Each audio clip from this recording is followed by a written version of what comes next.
Ta continuaman cambian palabra el alcalde María Isabel Climaco y congresista Celso Lobregat acerca del asunto del aumento construcción del mga temporario casa na Masepla Transitory Site para del mga IDPs.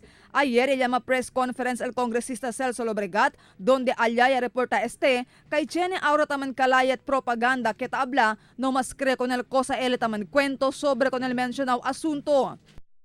Team Ben Climaco, the yellow team, is using Nazi tactics. You can quote me on that.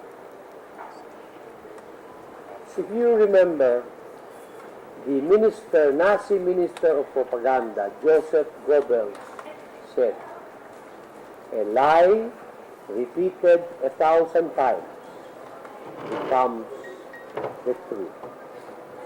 He also said, if you tell a lie big enough and keep repeating it, people will eventually come to believe it.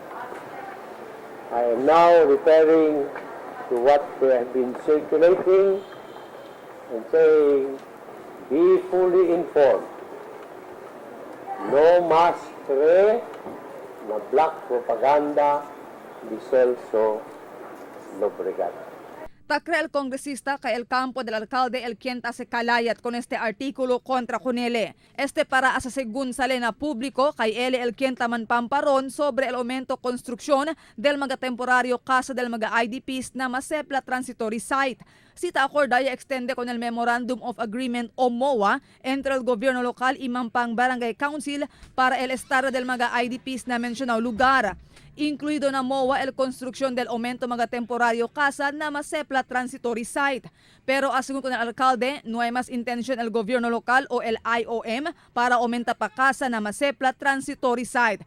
El Archdiocese of Zamboanga sigun ang muelta propone planta mga casa para del mga IDPs pero hindi alin na Masepla Mampang sino na otro lugar na Mampang.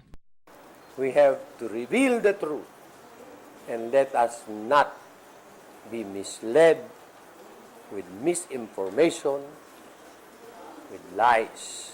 Because as I said in the forum, let us be factual and let us be truthful, pero na Pilipino, quiere decir, huwag ka magsinungaling.